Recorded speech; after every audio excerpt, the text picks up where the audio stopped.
Hello बच्चों, कैसे हैं सभी लोग। उम्मीद है सभी लोग अच्छे होंगे।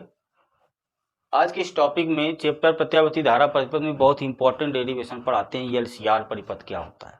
ये बहुत ही एग्जाम में पूछा जाता है कि एलसीआर परिपथ क्या है, इसकी प्रतिबाधा का फार्मूला क्या होता है और कलांतर का फार्मूला क्या होता है। आइए समझते हैं, बहुत ही सिंपल तरीके से बताते हैं इसको। कि जब परिपथ में एल और सी और आर तीनों जुड़े होते हैं श्रेणी क्रम में, किस क्रम में, श्रेणी क्रम में, तो इसकी प्रतिबाधा का फार्मूला हमको सिद्ध करना है। तो देखते हैं कि इन तीनों को विभव दिया गया तो इसमें क्या प्रवाहित होगी, धारा। सिंपल है, विभव के कारण क्या प्रवाहित होगी, धारा। और ये श्रेणी क्रम में जुड़े तो सभी में धारा क्या होगी, बराबर होगी। तो यल के शिरों में विभवांतर मान लेते उत्पन्न हो जाएगा वीएल, और इनके शिरों में वीसी, और आर के शिरों में क्या, वी आर विभवांतर उत्पन्न हो जाता है। हम इसको फेजर आरेख से समझते हैं। फेजर आरेख,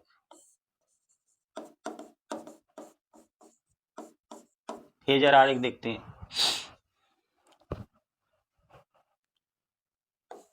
पहले बना लेते हैं फेजर आरेख, फिर समझाते हैं।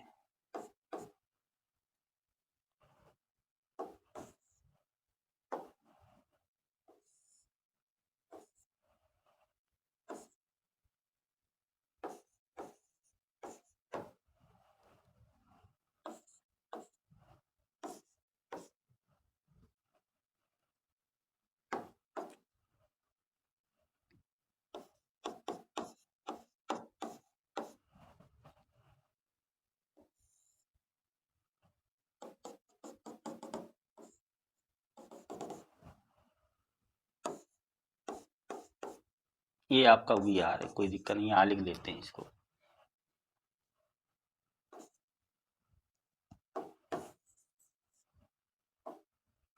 ये देखो फेजर आरेख क्या है। जब हम विभव दिया, इसमें तो धारा प्रवाहित हो गई, इनके सिरों में विभवांतर वीएल, सी के में वीसी और आर के सिरों में विभवांतर कितना उत्पन्न हो गया, वी आर। अब देखो, जब आर जुड़ा होता है तो वी और आई ये किस कला में होते हैं, समान कला में होते हैं।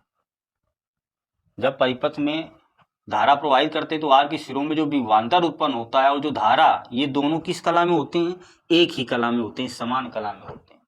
परंतु पीछे हमने पढ़ा है कि जब परिपथ में सी जुड़ा है तो इनके सिरों में जो विभवांतर उत्पन्न होता है वो इस धारा आई से 90 डिग्री क्या होता है, ये पश्चगामी होता है। जब परिपथ में सी जुड़ा है तो इनके सिरों में उत्पन्न विभवांतर धारा के कारण इस धारा से, इसमें धारा आई आ रही, तो इस धारा से इनके सिरों में उत्पन्न विभवांतर वीसी इस धारा से 90 डिग्री क्या होता है, पश्चगामी, अर्थात पीछे होती है धारा।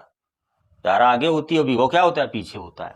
और जब यल के सिरों में जो विभवांतर उत्पन्न होता है वीएल, और ये धारा प्रवाहित, इस धारा के कारण इनके सिरों में विभवांतर उत्पन्न हुआ वीएल, तो ये जो वीएल होता है इस धारा से 90 डिग्री क्या होता है, अग्रगामी, आगे होता है। धारा इधर है और वीएल विभवांतर क्या उत्पन्न हो रहा है इनके सिरों में, इस धारा से 90 डिग्री आगे, अग्रगामी होता है। तो वीएल और वीसी का परिणामी क्या हो जाएगा, वीएल माइनस वीसी, क्योंकि इनका कलांतर कितना हो गया, 180। तो अगर इस पूरे परिपथ का विभवांतर हम भी मान लें, तो परिपथ का विभवांतर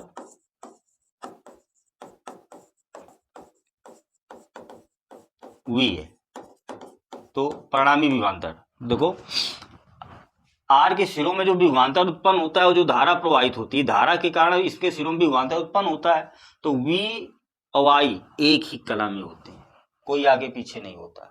लेकिन धारा जब इसमें सी में प्रवाहित होती है तो इनके सिरों में जो विभवांतर उत्पन्न होता है इस धारा से ये 90 डिग्री पीछे होता है, विभव क्या होता है, पीछे होता है।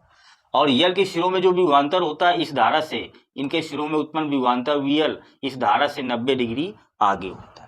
तो वीएल और वीसी का परिणामी क्या हो गया, वी, अर्थात कलांतर कितना हो गया, 180। अब वीएल और वीसी का परिणामी वीएल माइनस वीसी, और इस पूरे परिपथ का परिणामी विभवांतर हमने वी मान लिया।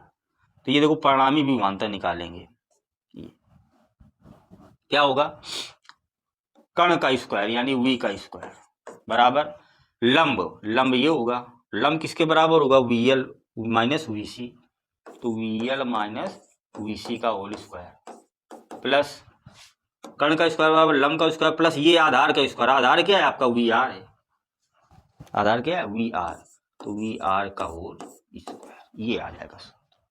इसी को हल कर लेते हैं। देखो तो वी स्क्वायर बराबर वी एल को हम क्या लिख सकते हैं, आई एक्स एल, वी सी को वी बराबर आई आर, सी जुड़ा है तो एक्स सी लिखेंगे whole of square, plus V R को वी बराबर I R whole of square लिख दिया हमने। इसको देखो हल करो, वी स्क्वायर बराबर, इससे देखो आई कॉमन है और बाहर आएगा तो आई स्क्वायर के रूप में आ जाएगा, बचेगा क्या, एक्सएल माइनस एक्स सी का होल स्क्वायर, प्लस इसको आई स्क्वायर और आर स्क्वायर वर्क कर दिया अलग अलग। अब दोनों से कॉमन क्या हो रहा है, तो वी स्क्वायर बराबर इन दोनों से कॉमन आई स्क्वायर हो रहा है, बचा क्या इधर, एक्सएल माइनस एक्स सी का होल स्क्वायर और प्लस आर का स्क्वायर, ये बचा, आई स्क्वायर कॉमन हो गया, आई स्क्वायर इसके नीचे ले आएंगे तो क्या आ जाएगा, वी स्क्वायर बटे आई स्क्वायर बराबर एक्सएल माइनस एक्स सी का whole square plus R square, इसे हम वी बटे आई बराबर भी लिख सकते हैं, होल स्क्वायर तो होल स्क्वायर उधर क्या बना देगा, under root XL minus X C का होल स्क्वायर और प्लस आर स्क्वायर।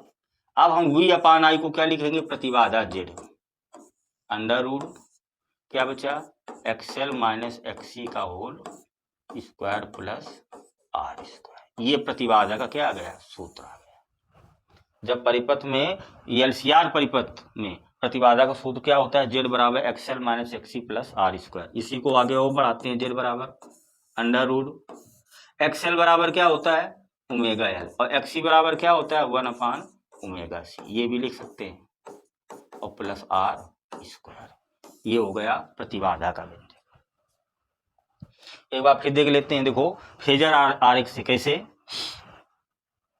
विभव कार्य इसमें धारा प्रवाहित हुई तो आर के सिरों में जो विभवांतर उत्पन्न हुआ, और ये धारा दोनों किस कला में होते हैं, समान कला में होते हैं, एक ही रेखा में होते हैं, लेकिन इस आई के कारण सी के सिरों में जो विभवांतर उत्पन्न हुआ वीसी धारा आई से 90 डिग्री क्या होता है, पश्चिमगामी होता है, नीचे होता है, और इस आई के कारण यल के सिरों में जो विभवांतर उत्पन्न हुआ तो ये विभवांतर इस धारा से 90 डिग्री क्या होता है, आगे होता है, ये देखो इस धारा आई से वीएल 90 डिग्री हमने क्या कर दिया, आगे कर दिया, तो वीएल और वीसी का परिणामी देखो, ये 90 डिग्री आगे, ये 90 पीछे, तो अंतर कितना है, 180 का, तो इसका परिणामी कैसे निकालेंगे, वी बराबर वीएल माइनस वीसी, इसकी दिशा ऊपर इसकी दिशा नीचे है, तो परिणामी यहाँ क्या हो जाएगा, वी बराबर वीएल माइनस वीसी हो जाएगा। अब इनका परिणामी हमने वी मान लिया तो ये एक त्रिभुज बन गया, तो कर्ण का स्क्वायर यानी वी का स्क्वायर बराबर लंब का स्क्वायर, ये किसके बराबर होगा, वीएल माइनस वीसी के, और आधार वी आर के, तो कर्ण का स्क्वायर बराबर लंब का स्क्वायर प्लस आधार का स्क्वायर,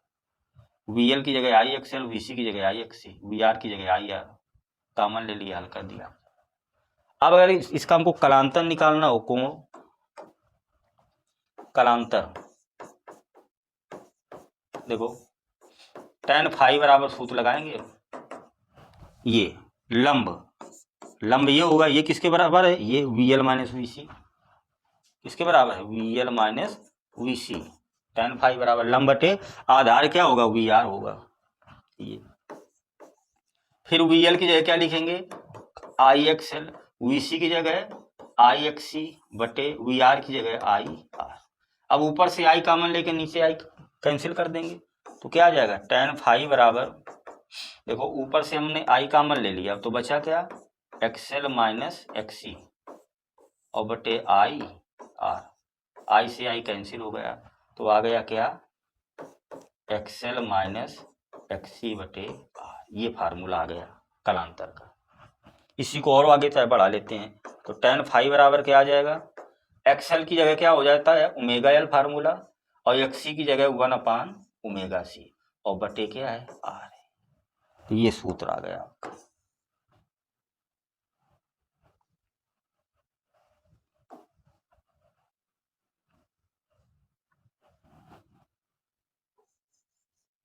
आई होगा, आई से आई कैंसिल हो गया था, ये सूत्र आ गया आपका कलांतर का, tan फाई बराबर एक्सएल माइनस एक्ससी बटे आर, और एक्सएल की जगह ओमेगा एल और एक्ससी की जगह 1 अपान ओमेगा सी और बटे आर, तो ये भी आ जाएगा सूत्र, तो इससे निवेरकर लगेंगे कलांतर का। तो ये हो गया आपका एलसीआर परिपथ की प्रतिबाधा का सूत्र, जेड बराबर under root XL minus XC का whole square plus R square, और कालांतर का सूत्र tan फाई बराबर एक्सएल माइनस एक्सी बटे आर, या एक्सएल की जगह ओमेगा एल और एक्सी की जगह 1/ओमेगा सी बटे आर। ऐसे हम ज्ञात कर सकते हैं।